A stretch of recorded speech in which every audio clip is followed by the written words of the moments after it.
To quote former President George W. Bush, "Fool me once, shame on you. Fool me twice, the point is you're not going to fool me again." That was his variation on a theme. We locked down for, 8 months, 9 months?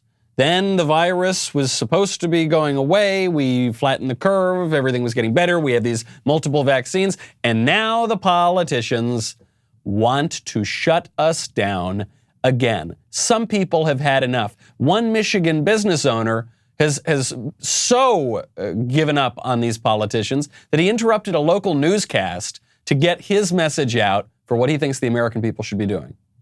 The details on why the judge said no. Here on this cafe. Tavarius, is everything okay? Okay. Our government leaders have abandoned me. Are you the owner? $4 trillion of stimulus money. They gave it to who? Special interest groups and campaign donors. I'm Dave Morris. I own the place. So what's going on? What's going on? You know what's going on. Tell me. You tell me. Hey, we got a government that has taken the stimulus money. They gave it to special campaign donors. They gave it to special interests. They abandoned me, and they have put me in a position where I have to fight back. Okay? So do you feel that this is the right thing to do? Absolutely. I feel everybody needs to stand up. Hey, listen, there was enough money to give every family in this country $20,000 to go home for 2 months. They chose to give it to special interests and campaign donors, the Kennedy Space Center, and they abandoned us. So you could have given me money. I'd gladly walk away for 60 days and let this virus settle down. I'm not going to do it alone. Okay? Are you going to continue to violate the state's orders and stay open? This is a state order. This isn't an order. This is a conspiracy. This is a tyranny. What do you want to tell other restaurant owners who... Wake up. Stand up. This is America. Be free. Dave Morris, Michigan business owner, more American than just about anybody in this country. Certainly more American than the elected people who are trying to shut us down again. Wake up, stand up, be free. I'm Michael Knowles. This is The Michael Knowles Show.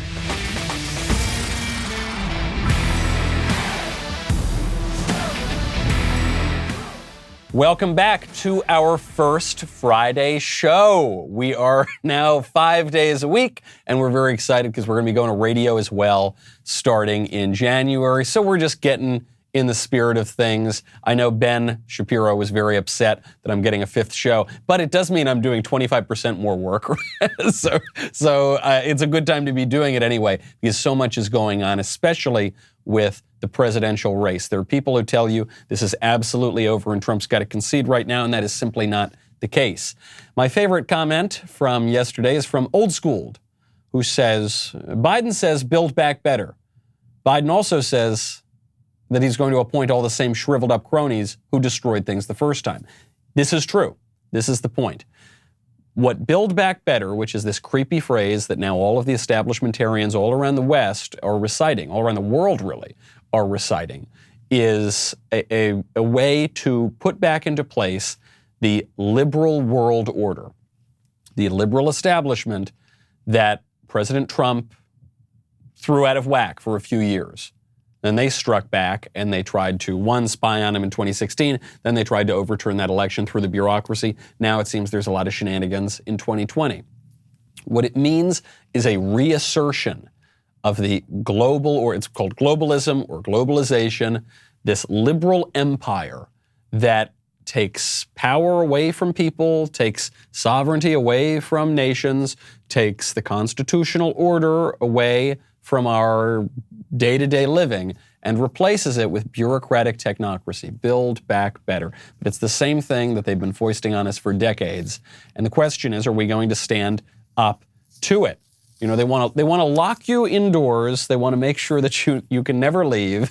They actually do. They now want to prevent you from going outside. My friend Nick Searcy in L.A., the international film and television star Nick Searcy, just the other day posted a video where he said, I'm on an illegal walk. They don't want me to go outside. Well, if you want to get outside, I would highly recommend Rad Power Bikes. Whether you want a new way to get around town or out in nature, even with the kids in tow, you've got to get Rad Power Bikes, a cross between a traditional bike and a moped. But here's the key. Unlike a moped, does not require a special driver's license. You can go up to 20 miles per hour without pedaling, so you can get out and about without getting sweaty. Rad Power bikes are affordable. Most e-bikes are in the $3,000 range. Rad Power bikes start at just $999, and most are under $1,500. If you have questions, this is truly shocking in this day and age. Rad Power Bikes has dedicated US-based customer support.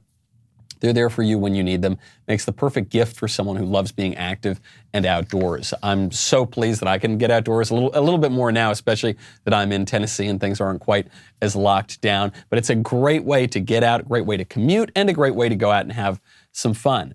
For a limited time, Rad Power Bikes is offering flexible financing for as low as 0% APR plus free shipping.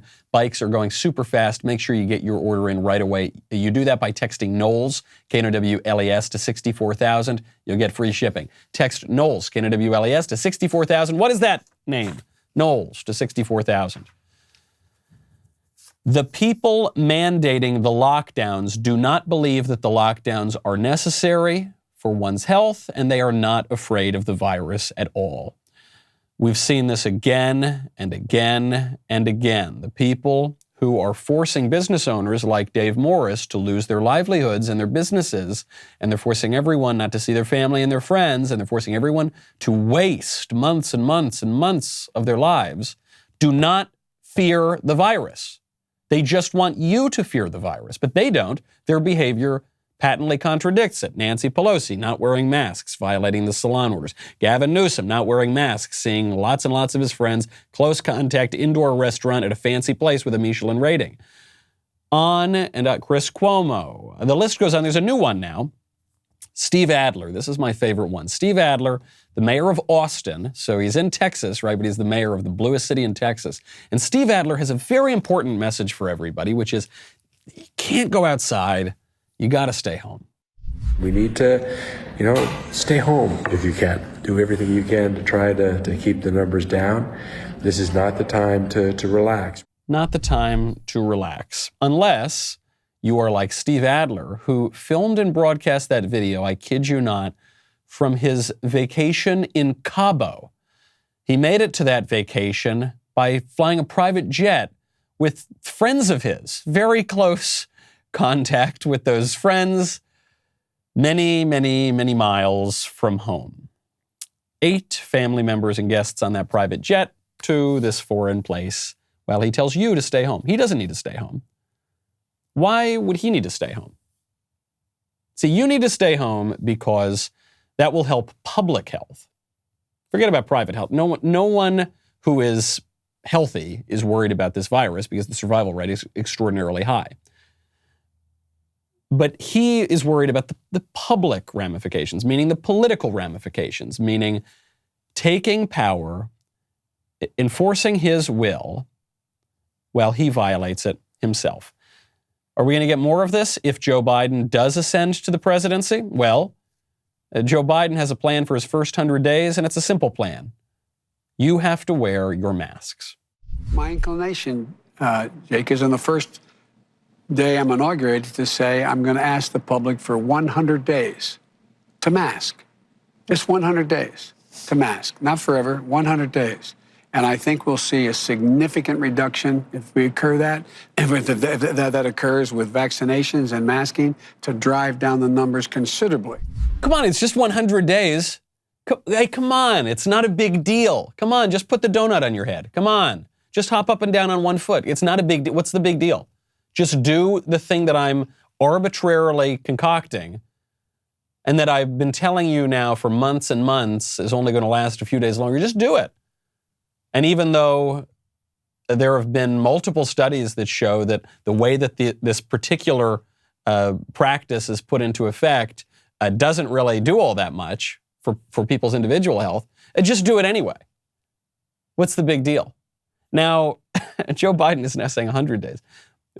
We were told the lockdowns were going to be 15 days. And I'm beginning to think that Democrat days, they're kind of like dog years. They're just, we hear day and we think that means 24 hours. But it's different. The Democrats are on a different timeline. So for instance, 15 days to slow the spread is a year. Turns out that's going to be about a year. So if 15 days is 1 year, then 100 days, by my calculations, is 6 2/3 years. So we will be into, the second Harris administration at that point, and then I assume there will be the third and the fourth and the fifth Harris administrations after that, because there's not going to be any reason that we're going to elect Republicans, because the Democrats want to end the filibuster and they want to add new states and they want to create a permanent majority at the national level. There is some good news on this front, though, on both the election front and the COVID front. A judge is now saying that LA County health officials need to justify the lockdown.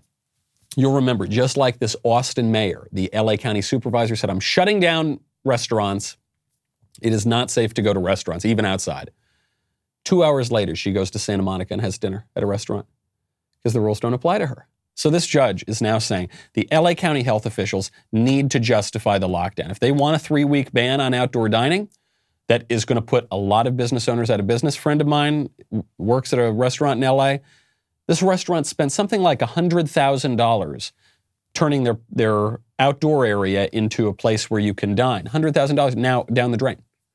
For what margins? They were already going to be losing money. Now for what? It's going to put them out of business. Judge says you need some evidence to justify it. The police state, the local officials have this police power during emergencies. But it's not a limitless police power. You need to justify these actions. And what these people are doing right now is not justifiable. At this point, after all that we have learned about the virus and the lockdowns and the liars who have pushed this nonsense on us, I think that people should disobey every single lockdown rule as much as humanly possible. I understand it's not possible to disobey the rules all of the time. You can't get on an airplane, for instance, unless you got at least a mask sort of on, or so, right? Okay, I understand that. And by the way, if people feel that they want to do something to protect themselves and they have some probably neurosis, but maybe a legitimate concern about it, okay, that's fine. But the rules themselves, you should disobey them all the time. If all of us disobeyed these stupid rules, then these sociopath politicians who do not think the rules matter at all for them and who do not fear the virus at all, they would have to stop because they would be shown to be powerless. They'd be shown to be totally impotent. They would give up. Very, very important thing. We need to go out there. We need to be healthy. We need to go get some sunshine. We need to go back to living our lives, seeing one another again, being social, looking at each other's smiles, stop muzzling our faces all the time. We need to go out there and be well. By the way, if you are interested in wellness, you should check out forhims.com, which is all about men's wellness. If you need help with ED, hair loss, or have a cold, if you're interested in mental health or COVID-19 home tests, Hims is here for you. Through Hims, you can get a prescription medication that treats ED. Real science, real solutions to ED. Hims makes it easy. Hims connects you with a licensed medical professional online who can prescribe FDA-approved prescription medication to treat something that a lot of men have and struggle with, and there is a way out of it. You get the same active ingredient as that expensive little pill, but without the expensive price tag. No embarrassing conversations, no expensive appointments. Just answer a few questions online about your medical history, and a provider will confidently review it. If approved, your medication is shipped directly to your door in discreet packaging. Shipping is free. Why live with this problem when the solution can be so simple?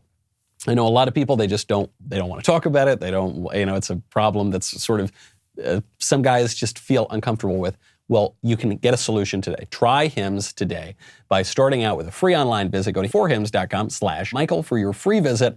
That is forhims.com/Michael, forhims.com/MICHAEL. Prescription products are subject to medical provider approval and require an online consultation with a medical provider who will determine if a prescription is appropriate. See website for full details and safety information. Remember, that is forhims.com/Michael. Speaking of good rulings from judges, not on the COVID front, but on the presidential race, a Georgia judge has approved a forensic examination of the voting machines. So there have been questions about these voting machines. The theories about what could have happened go all the way up to the level that there's some international conspiracy and the votes were changed. But Some of the theories are also more modest, just that there were individual issues with these voting machines, and those individual issues would be enough to change possibly the election in a state. So for so long, the media have been saying, no, this is ridiculous. No, there could be no problems with electronic voting. No, there's no way that they're connected to the internet, even though they probably are connected to the internet. No, it's not a big deal. Move on, certify the election. Well, this judge, District Judge Timothy Batten Sr., issued the order saying no. Do not reset the Dominion election systems. Do not wipe the machines. We need to have a forensic audit. Now, what's going on in the counting process and the recounting process? Well, Georgia also now has to rescan 12,000 ballots. The Georgia Republican Party Chairman David Schaefer said on Wednesday night, Fulton County is going to rescan a whole 12,000 batch of ballots because of, quote, unexplained technical problems. Unexplained technical problems. Fulton County Commissioner Liz Hausman alerted David that Fulton County is redoing this count. Republican monitors have then been sent out to the tabulation center. But David Schaefer in the GOP of Georgia has been sounding the alarm on this for a month now or more. There were legitimate concerns over fraud. There is a lot of evidence that there was fraud in Georgia. 12,000 votes being rescanned. What's the margin in Georgia right now separating Biden and Trump? 12,000. Yikes. That's not good. Do we have any other evidence of fraud? Yes, we do. Some video footage from the election centers came out yesterday. Fulton County sent the poll watchers home at 10:30 p.m. on election night. They said, so you got to get out of here. We're going to stop counting now. So anyone trying to make sure we don't mess around with the ballots, go home. The Republican officials, the poll watchers generally, go home. But a smaller group of election officials stuck around the counting center. And they didn't just stick around for 10 minutes and get their coats. They stuck around for hours. They stuck around for a minimum of 2 hours. We have this on video. They tabulated 3,000 ballots per hour per voting machine. And there were multiple voting machines. You can see people going out underneath tables, wheeling out boxes of ballots after we were told they were going to stop counting, after the poll watchers went home. This sort of thing is the fraud. I'm not saying it's even enough fraud to swing the vote. Maybe it is, maybe it isn't. Sure stinks to high heaven. But the mere act of doing this is the fraud. Huge questions in Georgia. 12,000 votes separate the race. You got 3,000 votes per hour per machine in multiple machines in just this one place? Goodness gracious. How are we supposed to have faith in our election system? Especially in Georgia, which you may recall, I forget if it was on this show or in another interview, I did express fears that there would be these kinds of shenanigans in Georgia, specifically in Georgia, before the election. All of that means there is absolutely no reason whatsoever to concede the presidential race before the legal process plays out. Not one. I am very, very supportive of pursuing every single legal process to flip this race back to President Trump. However, we also need to take a look at what else is going on in Georgia, namely this runoff election that will end up determining who controls the U.S. Senate. There is a lawyer who I suppose is a pro-Trump lawyer, Lynn Wood, who is down in Georgia saying that Republicans should not vote in the Senate runoff. Where's Kelly Loeffler here? Where's David Perdue? He ought to be standing right here. Those two people want your vote, then they ought to tell you what we're... Get a special session of the legislature now. Do not be fooled twice. This is Georgia. We ain't dumb. We're not going to go vote on January 5th in another machine made by China. You're not going to fool Georgians again. If Kelly Loeffler wants your vote, if David Perdue wants your vote, they've got to earn it. They've got to demand publicly, repeatedly, consistently, Brian Kemp call a special session of the Georgia legislature, and if they do not do it, if Kelly Loeffler and David Perdue do not do it, they have not earned your vote. Don't you give it to them. Okay, I'll say one nice thing about Linwood before I say some not very nice things. I do like that when people go out and use political leverage and they actually use it to affect their political ends, especially if those are good political ends, I understand that, and that's what he's doing. He's giving a stump speech and saying, we want a special session of the legislature, and we want Loeffler and Perdue to come out here and take part in this. Loeffler and Perdue probably are not going to do that because they want to play it a little safer because they've got to focus on their races, not the presidential race. So that's the disagreement, and Linwood is saying, come on, come out here and defend Trump. Okay, fair enough. Here are the other issues. Linwood is apparently a Democrat.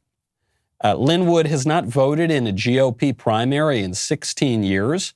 Eric Erickson just discovered that in 2008, Linwood contributed $2,300 to Barack Obama. In the presidential cycle before that, he gave $250 to John Edwards, another Democrat. Wood voted in the Stacey Abrams primary in 2018. And he did not vote in Donald Trump's primary in 2016. So, okay, maybe he had a change of heart. Maybe he's totally on the Trump train now, or he's totally conservative, or whatever. Could be the case. However, he is a Democrat, and that is worth keeping in mind when you listen to his political advice. The way that I see this being debated right now among conservatives is you have some people who are saying, yes, absolutely, that's right. Support Trump. Don't vote in Georgia. And then you've got some other people in the conservative movement who are saying, hey, listen, give up on Trump. We should concede the race, but you do have to vote in Georgia. And I just don't understand why people are not capable of doing two things at once in politics. Namely, don't give up the presidential race. Keep pursuing the legal process on the presidential race. Don't concede an inch until the constitutional process has played out. And preserve control of the Senate for the Republicans. Is this because I have some special love of David Perdue and Kelly Loeffler? No, I don't dislike them either. They're fine. They're Republican senators. It's not really about them. Well, is it because I love Mitch McConnell so much? No, I mean, Cocaine Mitch does a pretty good job. He gave us a lot of judges, and, he's really good at just screaming while holding automatic weapons and just saying, say hello to my little friend and all that kind of thing. I do like his character in politics, but it's not just that. It's because I know what the Democrats are going to do if they get a Senate majority. If Democrats get a Senate majority, especially if they get the White House, they've promised to end the filibuster. That, I think, is almost guaranteed. They've promised to add another state to the country. I'm not saying that's guaranteed because that would be a big deal, but they would be totally on board for it. And it would give them very likely a permanent majority. And then they've threatened to pack the court. And you've got guys like Joe Manchin. He's basically the last semi-moderate Democrat in America. Joe Manchin says, I will not pack the court. Well, okay, I don't really give a damn that you're not going to pack the court if you are going to give Democrats a permanent majority by adding a state to the union. So what about the court? We've already lost the country at the national level. So what do I care? Yeah, add 10 million judges to the court. We already don't have political recourse at the national level at that point. So you've got to pay attention to that too. Why can't we do both? How come either way this breaks out do we have to behave like half Democrats? I don't understand that. I don't see any, for the very same reason that I see no reason to concede this presidential election. I see no reason to be conciliatory here and say, let's give the Senate to the Democrats. I understand the frustration and the idea that it's a rigged system. But the way to guarantee that we're not going to have any justice in this is to throw our hands up. Then you can't blame it on fraud. They'll just say, well, you didn't vote. That's what they'll point to. That's what the left will point to. I understand the frustration, but we should not cut off our nose to spite our face. We should try very hard on the Trump front. We should try very hard on the Senate front. A Biden administration with a Democratic Senate would be ruinous. Even just a Biden administration would be absolutely terrible. There are appointees that Joe Biden is looking at who are modeling their education policies on communist China. Our country is being confronted right now with perils the likes of which we've never seen before. As the great Edmund Burke put it, all it takes for evil to prevail is for good people to do nothing. If you want to help preserve America while we still can, then maybe you should consider joining AMAC, the Association of Mature American Citizens, the fastest growing conservative group in America. Joining AMAC gives you access to money-saving benefits, cutting-edge news, and a great bi-monthly magazine. But more importantly, AMAC fights for you. A socialist storm is a-brewing. If you care about our future, then join AMAC today. Over 2 million conservatives have already joined AMAC. Stand with AMAC by joining right now. Go to amac.us/Knowles, K-N-O-W-L-E-S. That is amac.us/Knowles. The benefits of AMAC membership are great, but the cause is even greater. Join amac.us/Knowles to join with a lot of other like-minded American citizens who have accumulated wisdom, who understand the perils that our country is facing right now, and who want to stand up and stay free and fight, just like our friend over in Michigan said. amac.us/Knowles. The Biden education transition leader, you know, Joe Biden, because he's already named himself the president-elect, has this transition team. And he gives speeches from the vaunted office of the president-elect.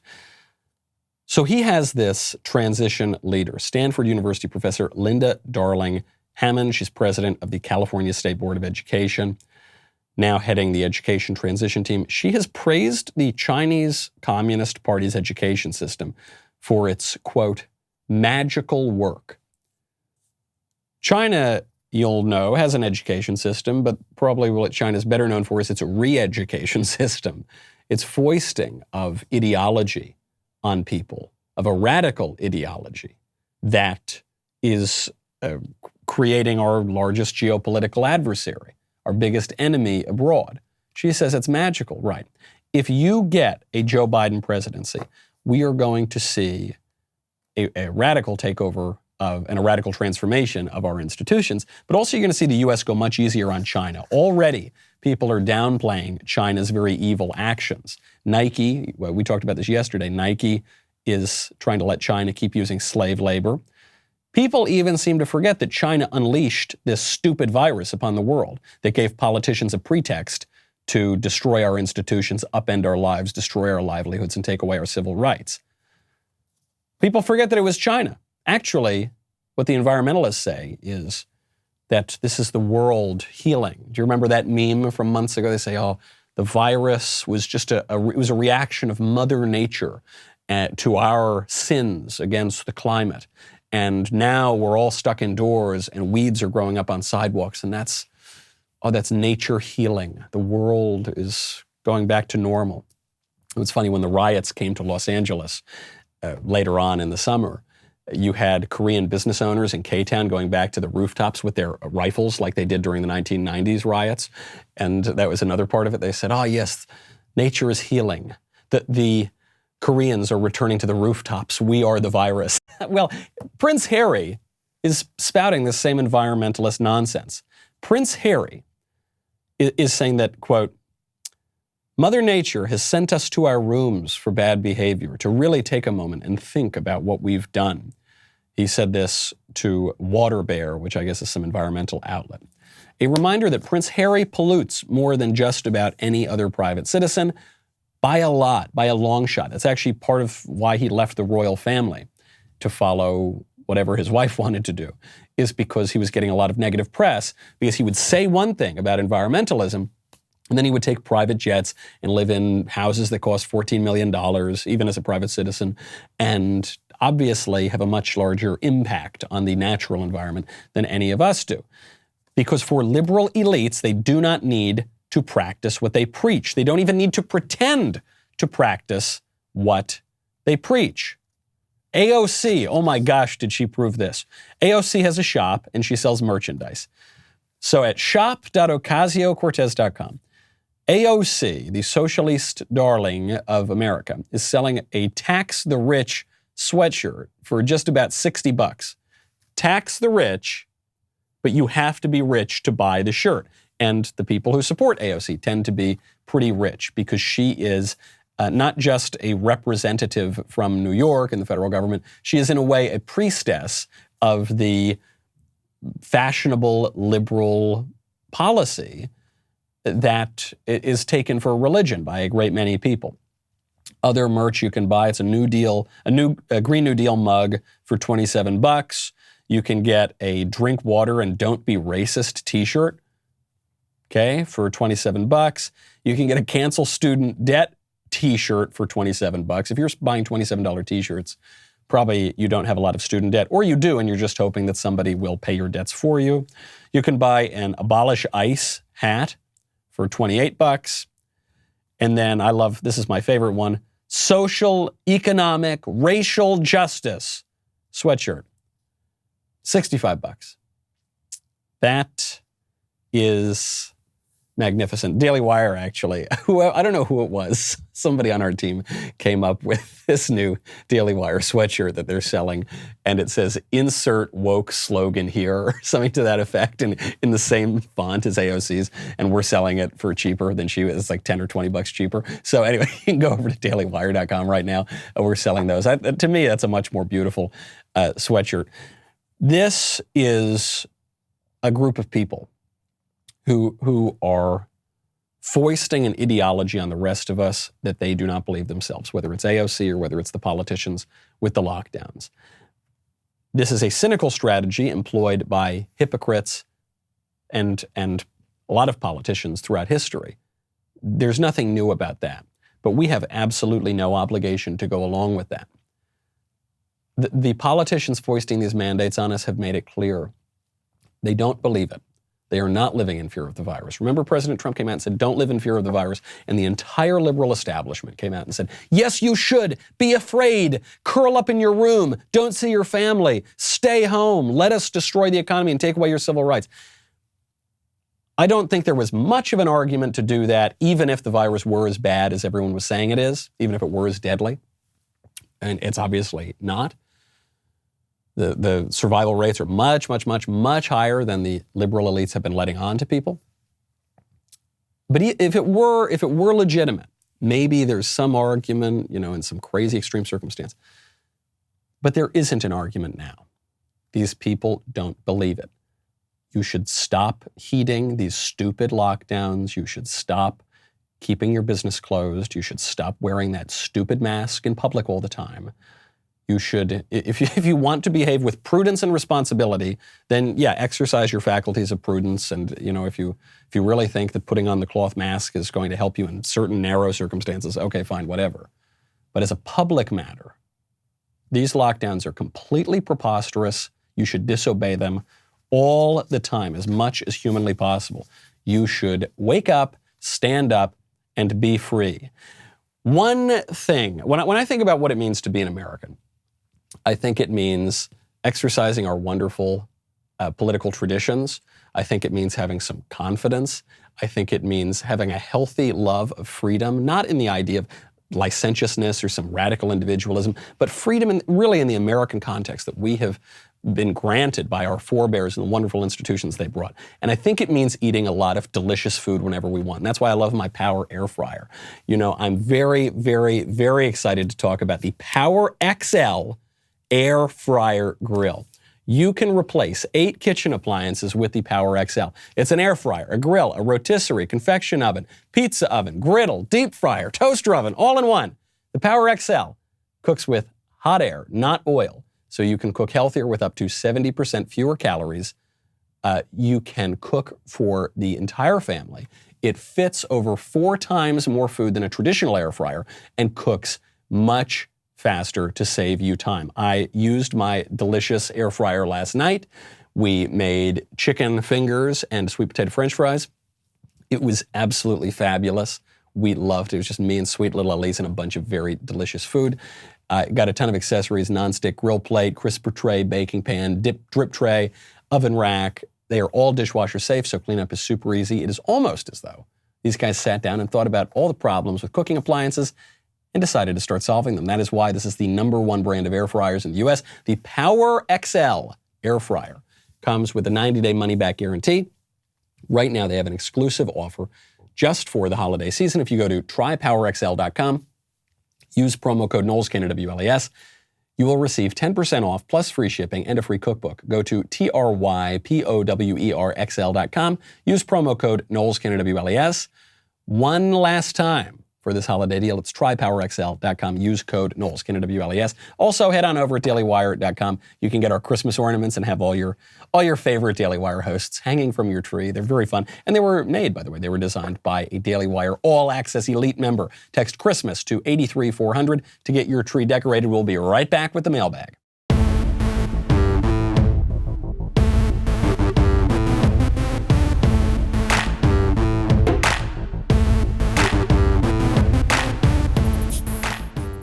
I'm running late on the mailbag as usual, so we will fly through it. First question from Veronica. Okay, Mike, let's settle the porn question. I see so many people in the chat saying porn should be banned, and this is a very silly view that I'd like to address. My main argument is that it does no good to ban porn if mainstream movies and TV are pornographic. I'm going to obviously disagree with you here, Veronica, I think, but let's keep going. Would you agree that porn itself is not as much of a problem as the mainstreaming of it? It is one thing for people to look at porn in shame and secret. It is another for people to openly watch graphic sex on TV with friends and family acting like it's normal. I think the latter is worse for our culture than the former, and another Hays Code would do us more good than a porn ban. Ideally, it would be better if nobody looked at or participated in porn. But we don't live in Candyland. We live in reality. We need real-world solutions. What are your thoughts? Thanks for your time, and so happy you have a Friday show now. Thank you, Veronica. I appreciate it. You make a very good point here. I disagree with your top line point, but I agree with all the individual points you're making. What you're saying is the culture is so pornographic. You know, we have Game of Thrones or whatever, and things that are actually much more pornographic even than that. And so it doesn't matter if you've got some naughty websites on the internet, because if the culture is going to be so licentious, then it doesn't matter anyway. I don't think that's true. I think it can be the case that these are all problems, and if you can fix one of those problems, that would be a very good thing. I do think they're different in kind also. I just think the ubiquity and total deregulation just about of high-speed porn everywhere, you know, on any kid who has a cell phone is accessing this all the time, that is a big problem, and you can regulate it. Now, I do agree with you. I think an outright ban is probably impossible, and there are arguments from St. Augustine and St. Thomas Aquinas, of all people, who were in a way defending legal prostitution, not because it's okay to go to prostitutes or I guess supposed to look at porn, but just because, as you say, we don't live in Candyland. There are, this is the way societies have always existed. There's probably some kind of reason for that. If you can contain the problem, then that might be a more practical and prudent solution than an outright ban, which might be impractical and might have outsized effects. I'm fine with that. I think that's okay. I think it's important for conservatives to be realistic about how to work in the world. But what I would favor, if you're saying that the two options here are be totally fine with high-speed porn and go for an outright ban, what I'm saying is, why don't we just heavily regulate porn? There's no conservative argument against that. We already have laws against obscenity. Before the internet, we had strict regulations on porn everywhere in the country. So why don't we just apply that to the internet as well? I am totally fine with that. I think this is a major problem. It's obviously a moral problem. It's also a public health problem, to use the fashionable phrase. When you've got kids who get hooked on this stuff from a very young age, which is, in this day and age, is basically every young man, then they're going to have lots of problems in the future, personal problems and political problems, public problems, because you've got this vice that spreads like wildfire. You don't need to be totally puritanical to say this is a problem, it doesn't benefit anybody, and we've got to try to fix that problem. It doesn't sound perfectly ideologically pure, but I think that's the prudent solution. And prudence is not just a virtue generally, but a virtue that conservatives have long understood, and the ones who don't understand that now need to get on the program. From Michael. Hey, Michael, since you're a guitar player, who do you think is the greatest guitar player of all time? I've heard many people speculate it could be Jimi Hendrix, Angus Young, Eddie Van Halen, Eric Clapton. Just wondering what your thoughts were on this subject. Thanks. Django Reinhardt. No doubt, no question. From Leo. Hey, Michael, came for Ben, stayed for Knowles. Could you expand on the fraud allegations? The numbers for Biden seem too unlikely to be true, and some of the voter turnouts are just through the roof. As the last host, not to concede, I would like your input. Great to have you 5 days a week. Thank you very much. I agree. I have lots of skepticism about this election in very specific places, and we've talked about it on the show a fair bit. The brilliant thing that the Democrats did in this election is by completely changing the way that the election is conducted for the first time in America, having widespread unsolicited mail-in votes, which I think are absolutely illegitimate and in some places are explicitly unconstitutional, like in Pennsylvania. But by doing that, you make it such that you can't compare the turnout in this election to previous elections. Because what's turnout? It's supposed to be, 72 million for Trump and 7 zillion for Joe Biden or something at this point? They're going to keep counting those votes in Georgia? Well, it actually is possible, whatever they say, 72 and 80 or whatever million votes. It is possible, even though those numbers are much higher than last time, you've got a completely different system. So if last time you basically had to show up to the polls to vote, and this time you can do it from your couch and everybody and their cousin gets a ballot mailed directly to them, whether they request it or not, well, now we have nothing to compare it to. It's completely apples and oranges, and I suspect that's why the Democrats pushed for that system, because if there were shenanigans, then you would have no frame of reference. It's very dispiriting. I'm pleased to see that the Georgia judges at least are starting to take this seriously. I think we need to keep fighting. From Tammy, people keep saying if Biden wins the election, then there will be a red tsunami in 2022 for Congress. If Biden pulls this off, how could we ever have faith in the voting system again? Yeah, I think that's a fair question. People aren't going to have a ton of faith. I will say there is fraud in every single election. So the idea that there were some fraudulent votes this time it's not just a theory. That's guaranteed. We know that for a fact. The question is, was the fraud widespread enough to throw the election? Maybe it was, maybe it isn't. The most extreme theories of fraud here involve, the deep state and the CIA or whatever. Okay, you don't need that. I don't know. I haven't spoken with Langley in quite some time, but I don't know. I haven't seen a ton of evidence that happened. Maybe it did, maybe it didn't. What I'm saying is, put those extreme, fanciful theories aside. Just look at what's right in front of you. I think sometimes the extreme theories are used to distract us from what's right in front of us. Widespread unsolicited mail-in ballots are intrinsically vulnerable to fraud. The New York Times admitted this in 2012. I don't need theories about the CIA to know with certainty that this is a bad election system that is open to fraud, that even the liberals agreed with us on 8 years ago. How do we have faith in that? We've got to fight the unsolicited mail-in ballots, and I fear that the Democrats have brought them and they're here to stay. The other issue is if the Democrats do get a unified government for the next 2 years, and the filibuster add Puerto Rico, there you go. There's your permanent majority. A lot to be fighting for right now. From Arun, dear Dr. Kofefe, as a physicist, I can confirm that your description of Schrodinger's cat thought experiment accurately represented the concept of quantum superposition to a level that I would not expect from a Yale history major. Thank you very much. I appreciate it. I'm really good at following the Wikipedia trails all the way down, so I can at least learn the phrases. Dare I say, there was more scientific truth in your explanation than there is peacefulness at a mostly peaceful protest. If President-elect Trump and President-elect Biden are indeed two eigenstates of the same quantum system, can you give us a hint as to which state has a higher energy? Well, I do know, and I say this with all of my scientific expertise, that President Trump has dragon energy.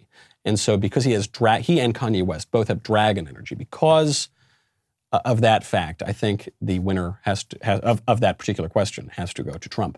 From Jeffrey, to my favorite Maddow impersonator, or is she impersonating you? And purveyor of Kofefe. Recently, there has been a lot of visibility with the Pope and various other leaders in the Catholic Church espousing or at least tolerating views that are directly contrary to the Word of God and the Catechism. For example, the ordaining of a transgender priest in February. Hold on, I've got to pause here. It did not happen. That is fake news. I looked up this story when it started floating around the internet.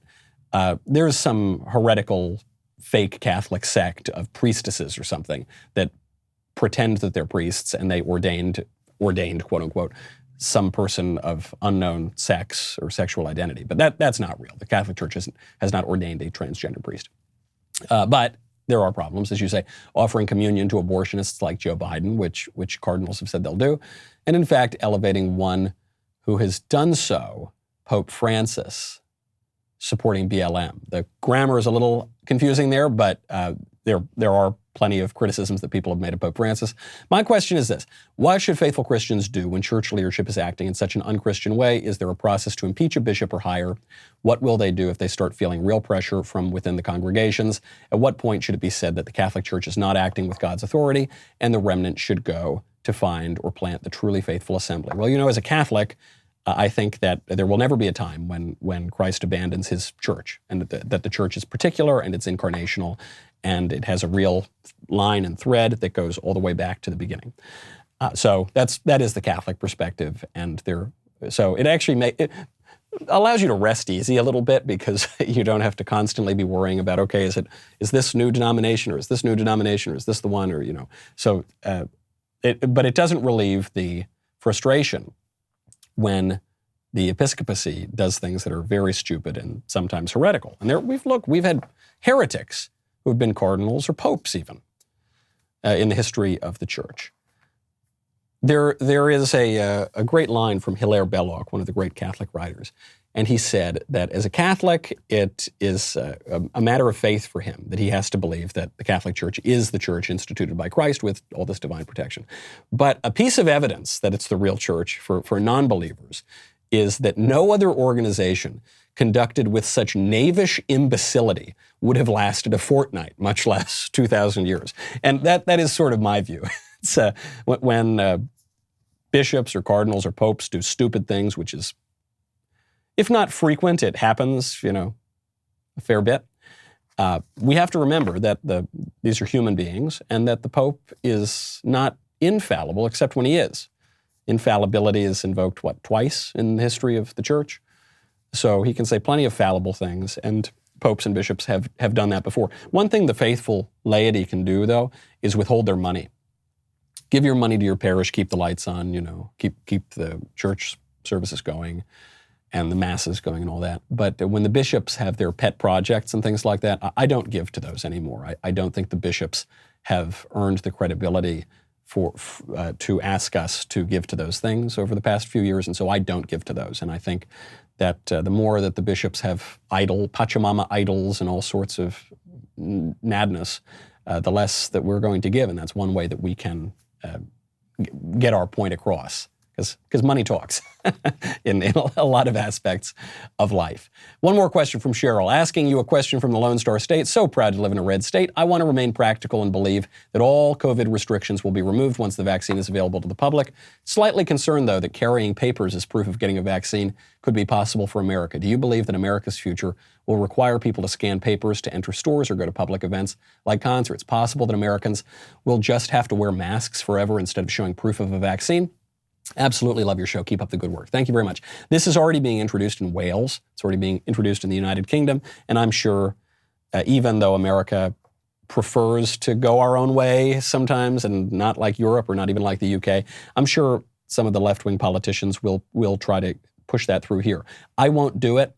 When I do have to wear the mask in certain cases in public, I almost always have my nose poking out as a not so subtle protest. And then most of the time, I don't even have it on. I don't pay attention to these stupid things.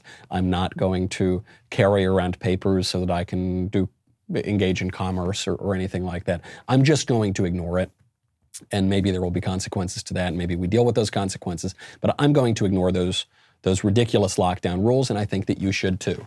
That is our show. Wake up, stand up, be free. I'm Michael Knowles. This is The Michael Knowles Show. See you Monday.